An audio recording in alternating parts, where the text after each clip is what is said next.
We got 25 minutes. We got to go.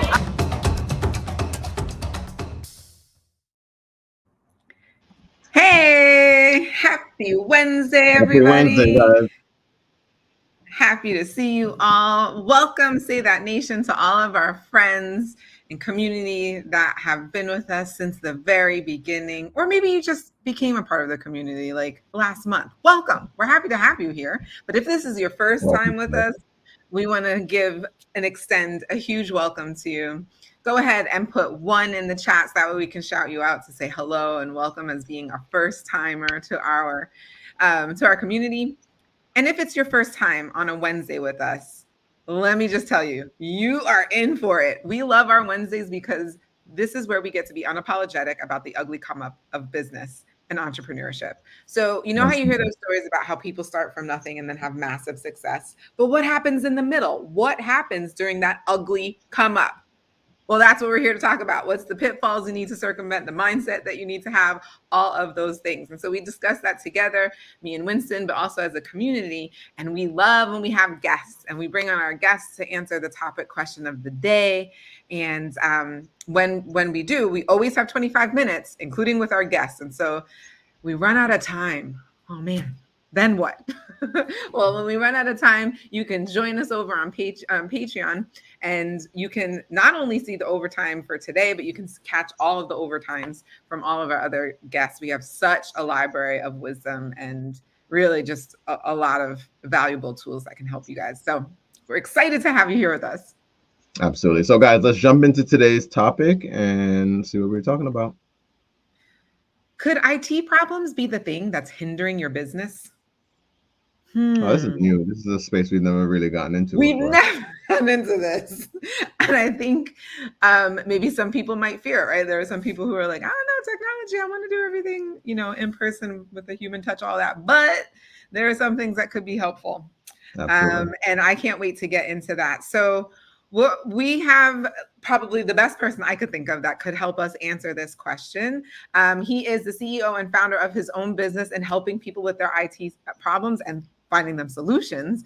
But not only that, what I find really amazing about David is that he is able to really share with people how, or I should say work with people so that way they can understand it in like simple language, simple words. That way they can get to the solution that they need for things to work the way that they should be working. And so I'm really excited to bring David Levine to the show. Welcome to the show.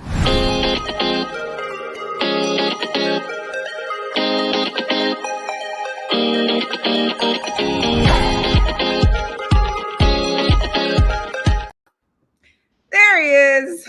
Welcome in, David. Hey, thank you. We are very excited to have you on the show with us. But for those people who are joining in and are meeting you for the first time, let's just hear a little bit about how you got into the IT space, how you decided to make it a business. We'd love to hear your story about that. Yeah, certainly. So really, this goes back almost to the very beginning. I pretty much grew up around computers, and I've always been told the story. When I was 2 years old, I'd be at my grandparents' house, sitting on my grandmother's lap in front of one of the old Apple computers, and she'd just be asking me to find letters on the keyboard, and I'd find every one. And that's kind of how it started. And just over the years growing up, we always had a computer in the house, pretty much, whether I had my own or sharing with siblings, and just playing the educational games you'd play growing up. But really, the big change was, once I got into high school, I really started to develop more of an interest. So I started taking a lot more of the elective classes, both the business electives and the technical electives, doing more of the computer pieces. And I remember kind of what really got me thinking. I remember it was my sophomore year of high school, we got our very first wireless network at the house. I mean, this was back in the days when you still had those really kind of dial-up. Yeah, actually, we still had dial. I remember we still had dial-up then, but we had the big cards that you had to literally slap in the side of the laptop in that big slot, and they'd stick out like this much. And I literally, my bedroom was right over the office where we had the router and everything, and I would still get really horrible signal, and it would be really slow. So back in probably the early days, still having wireless at home, so. You're really trying to start to troubleshoot, figure out why was this the case. But even there was another scenario where we had a computer that we needed to do a memory upgrade on. So Okay. back then, what would you do? But you go down to Best Buy, find it, then go over to the counter and say, hey, we need to have this installed in the computer. You give them the computer, you give them the item you just purchased. And I remember knowing what I know now. I mean, it probably took them all like 1 to 2 minutes to probably, put that in there and just open up the case, slap that in there. Back then they were charging $40 just to do that. And that was very baffling to me. It's like, if it's something as simple as that, and you're paying $40 for someone to do that. Well, one, is there a better way? But then two, there's some opportunity here, to Absolutely. really maybe make a business out of this. So Wow. the other thing that was really motivating me, I grew up around a family business, so I knew I always wanted to have my own business someday. So the wheels kind of started really turning. And then when I got in and was in college, I ended up, meeting some people there. And for a short while, we were actually trying to start our own computer business there. And that ultimately didn't work out. But once I, graduated and came back, moved back to Houston, I started working, full time in IT. And then, about a year later, I decided I want to go ahead and get my business started. So I did what everyone should hopefully do, go hire a lawyer, do all the paperwork, file everything, make sure everything is kosher, and great, I now have a business. So pretty much for many years, just ran it as a side gig until I decided and kind of saw the writing on the wall. It was time, to jump ship, leave my full-time day job, and just start working for myself. And that's what I did, and haven't looked back. Wow. That's amazing. I love that, like, this has been a part of who you are since, like, you were a little kid, and it was like intergenerational, and like, that's amazing. No, that's beautiful. When you said you saw the writing on the wall, and I know we're going to get to the question, what was going on in your life or with the company you were working with that kind of led you to take that next step? There were just a lot of changes that were going on, and I just had kind of like this, call it like a spidey sense or whatever you want to call it, that something was coming because things were changing. I remember there was a lot more micromanaging going on, and I was really wrestling with the decision, going back and forth, for weeks, if not months. Okay, is it time? Should I pull the trigger?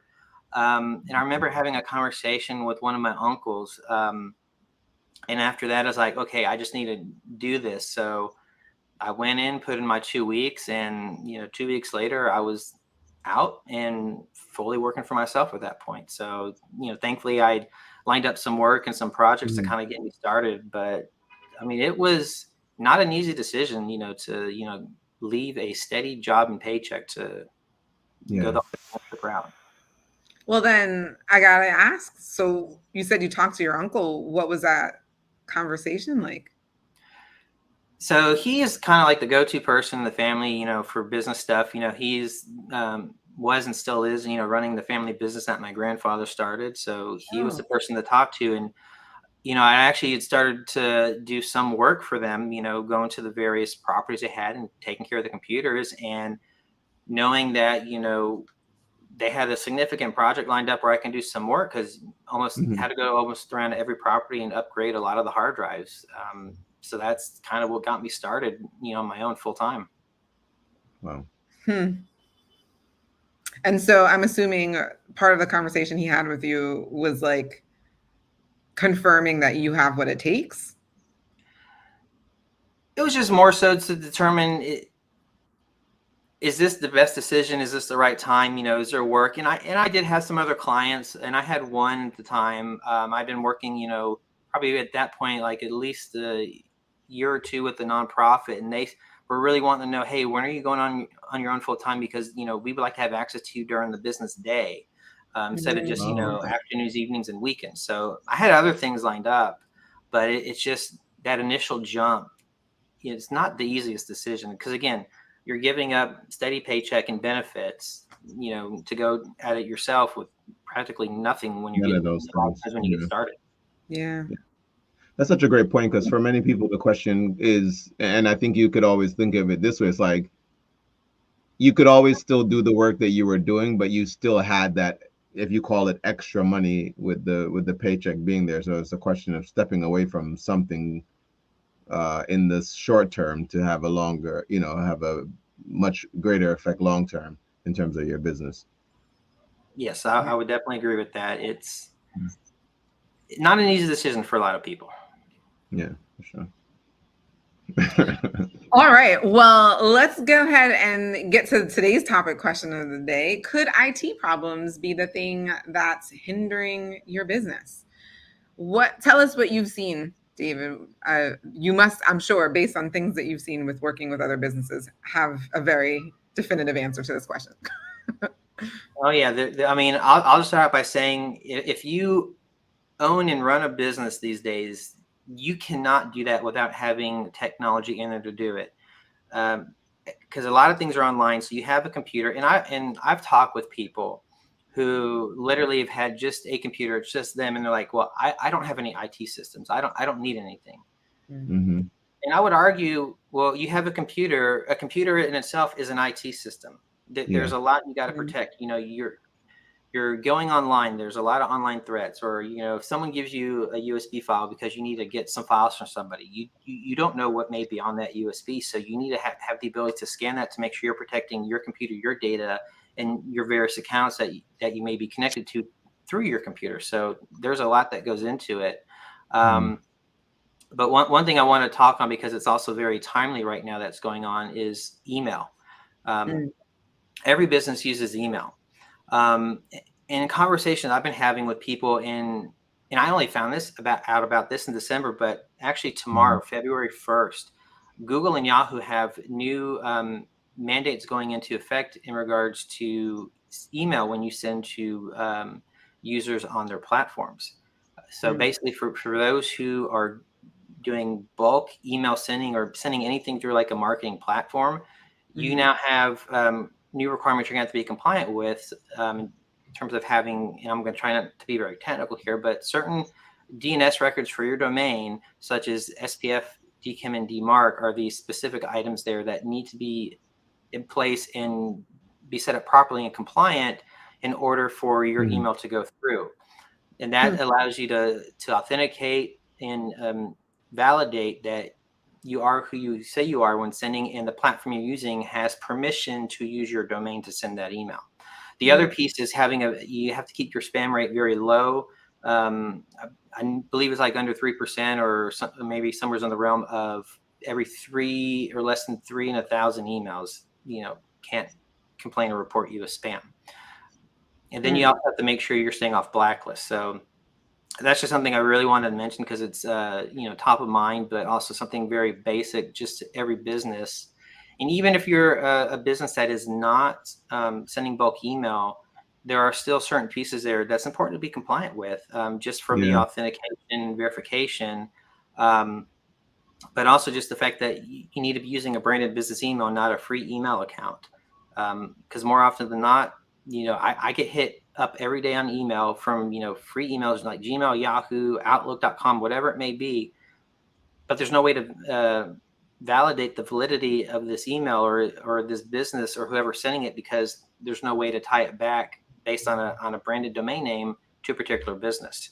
So a lot of times those will get blacklisted. I'll purposely blacklist those on mine because I don't need all that spam, but also because free email services are notorious for having a bunch of spammers on there sending stuff on the platform.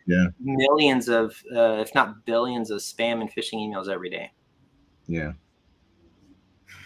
I know exactly what you're talking about. We see that for Instagram. Like, they'll say they're from Instagram and how they saw your profile, and they're trying to get you to do, different. They have an opportunity for you to work with them and things like that. Yeah, yes, that's that's a really good one. And you get the social media ones. I'm still currently working within a large institution, right?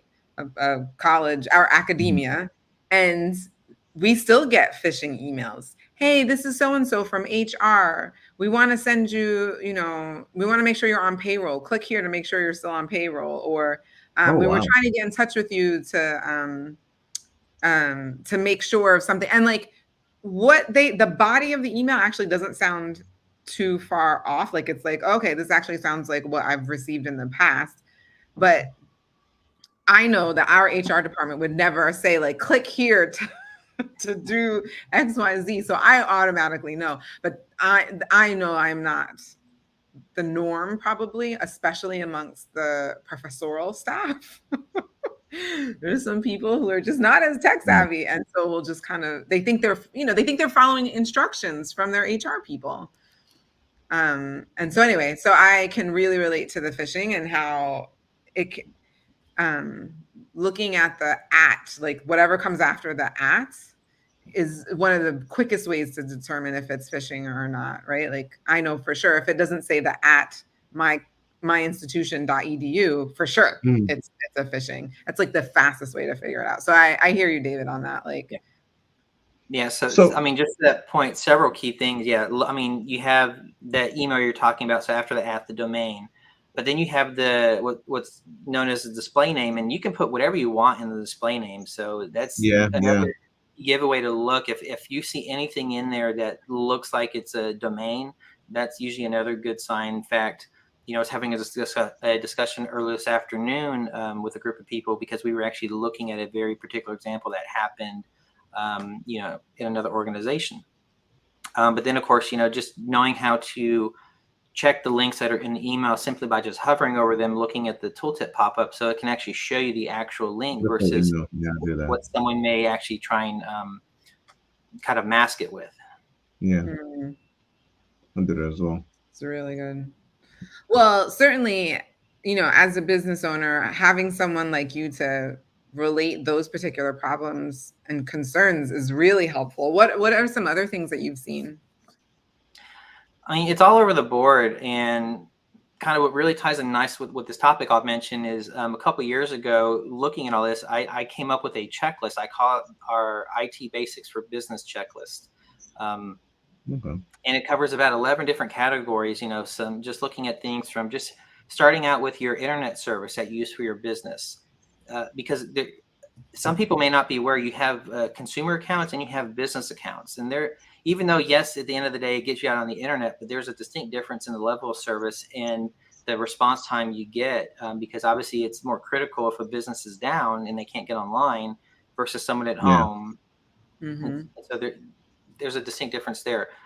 Same thing with computers. You have computers designed for consumers and for business. And this is a very common area I see a lot of times where if you just don't know what you don't know sometimes, and businesses will try and spend the least amount they can. But, it's true what they say, you get what you pay for. So when you buy consumer machines, they're not designed for the rigors of, business use, even just from, because the computers typically run 8 hours a day, 5 days a week, 12 months out of the year. So that's a lot of runtime. When you think about your computers at home, they're probably not on that much. So that makes a huge difference as well. And then, just looking at your other services, such as your what's on your network. And again, same thing. When you buy network equipment, there's a difference between consumer and business. So we're seeing a pattern here. So most everything you need for business, there's going to be kind of call it a level up, so to speak, with compared to what you would buy for use at home. Okay.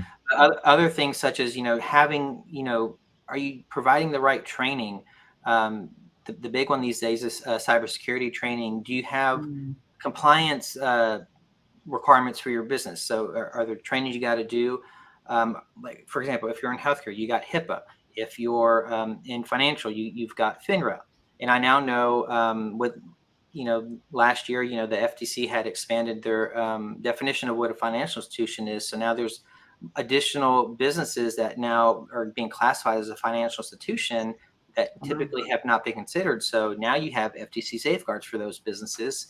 Some big ones are car dealerships and CPAs that I know of for sure that fall under that, and even some insurance companies too. So there's a lot that goes on that businesses need to take into account that in the past we have not had to worry about or think about, but especially since the pandemic, that has really propelled us at least a good 10 plus years in the adopting of technology and what we need, and the fact that now that we're online more, you have more cyber criminals trying to target businesses. So there's even more now that businesses have to do to protect themselves, but make sure they have what they need to effectively operate and be productive. Mm. Yeah. Wow. My goodness. It seems like it can be the thing that came up from what you said that came to mind for me was the cost. Is it a question of being at a certain stage in your business and transitioning into the whether it's the laptop or the computers for businesses and maybe starting out with the home stuff, or is there not that much a difference in cost? Because I've honestly never even considered that. It made me think So about there is my a difference. laptop. Sorry, yeah, there is a difference in cost.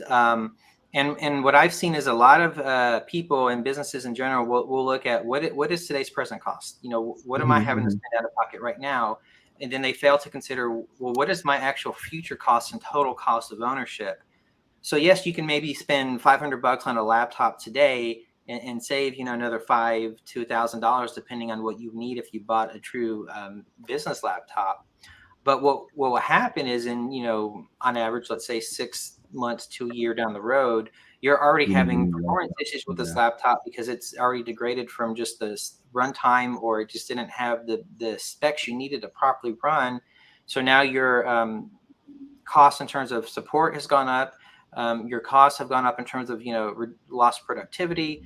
And, now you're having to shell out additional money, with, maybe a year to year and a half later to replace that computer because it's not performing anymore. So that all adds up versus if you can put in a bit more, and let's say it's $1,500 to get a decent business laptop to meet your needs. Well, now you should be able to run that, a good 4 years at minimum, so long as you have proper maintenance. And that's a whole nother discussion on that side, on the maintenance side.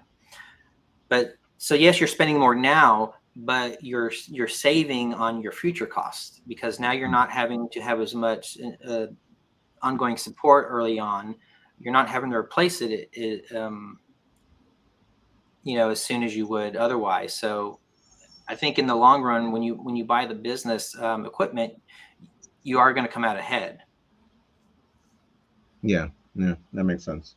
Because there's just a lot more of the intangible pieces, as we talked about, like the productivity and all of that. Yeah, no, that makes a lot of sense. And I've experienced that myself with the laptops. Yeah. As have I. Laptops, and to be honest, even phones, because those are small little computers that we have too. Yes. So I'm one of the things that I was thinking about, right, is like if I'm a small business owner, right? Whether it's solopreneur or maybe I've got like 3 or 4 people working for me. I know in like larger institutions, when I have like an issue, there is a department, like an IT department. Somebody comes and helps me figure out like, why isn't this printing? Or like, why can't I connect to my email or whatever that is? Do you find that, well, I can only imagine that when you are the person, like when you're a solopreneur, you are your own IT person. So like that has got to interrupt your daily flow of business because you don't have like anyone else that you can turn to for that. Do you have any recommendations for folks who are in that position or? I do. Yes, because like, for example, if you're an accountant, you got into the business to do accounting, you're not in the business to do IT. You don't do HR. So you're probably already outsourcing HR. You're outsourcing your marketing. So it's only natural and smart you would also outsource your IT. Yeah, that makes sense. And just for some background, historically, IT has always been treated more as like a commodity. But in this day and age, as we touched on earlier, it's core to your business, so you have to treat it like a core business function, like you do your HR and accounting and your marketing. So you definitely want to outsource it. If you haven't really done anything, you're probably looking at an additional expense, but it's actually a money saver when you compare to if you're a growing business and you're thinking about internalizing that. Well, you have to hire the right person or persons depending on how big your organization is, and depending on their experience, you have the salary. Then you got to have go out and buy all the tools and services in order to provide that support internally. Versus when you compare to outsourcing to a provider like ourselves, we've already got the personnel covered. We've already got the tools and services covered. So you're just paying, in our case, we set it up where you pay a fixed monthly fee based on what you're. So, for example, if you're like a small business of 1 or 2 people, let's say, our costs, when you outsource to us would be about $600. But if you were trying to do that internally, your costs are definitely going to be a lot more than $600 because you have to get, again, just all the little pieces that adds up. And plus, then if you're still looking to find someone who can actually come in and take care of stuff, even if you're doing it on an hourly basis, you're going to definitely spend probably 2 or 3 times more than that $600. Mm.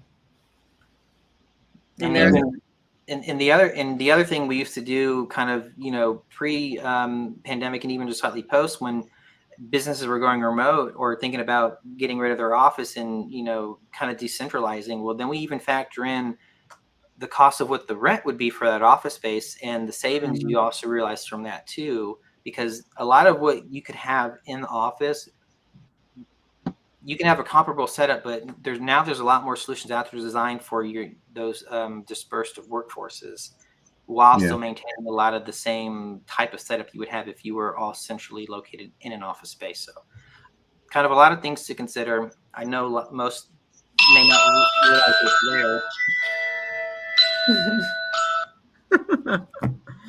Yeah, no, all of those are important things to consider. I'm so glad that you mentioned what to consider and also put potential solutions for what you can do with that. And that it maybe isn't as expensive maybe or out of reach as some people I think assume. May consider. Yeah, that's what I was thinking too. It's like this nebulous thing, like I don't know what it costs. So you just assume it's a lot, right? Because everyone doesn't have it, or many people don't talk about it. So you just assume there's an expensive thing to it.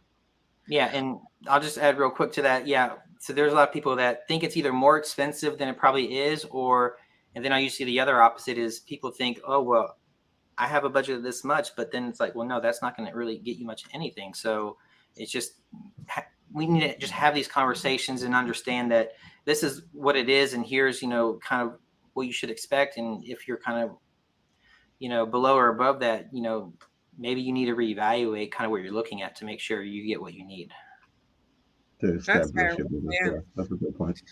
Well, as this has been amazing, if you've gotten a lot of value from what David has shared, please go ahead and drop a V in the chat for value. We want to hear it. And we want to let David know as well. I can't wait to go into overtime as we run out of time here. But in overtime, I actually want to ask you some questions about the running of your business, because like you are like many of us in that you are an entrepreneur, you're running your business, and I would love to hear about some of the lessons that you have learned along the way. So we'll get into that in overtime. In the meantime, everyone, please, you see his website, it's there. I know we've also put up his LinkedIn, his YouTube channel. Please get in touch with David. His ResTechSolutions could be the answer to your business problems and could literally be the thing that could help your business grow the way that it needs to grow. So I'm excited. Absolutely. All right, guys. So this is it for a little bit. We're going to be taking a hiatus from our Wednesdays, but make sure you check us out on Mondays as we still bring you the Monday rundown. Until we see you then, as always, remember, you deserve the good life. Say that. Say that. We'll see you guys in overtime. Peace.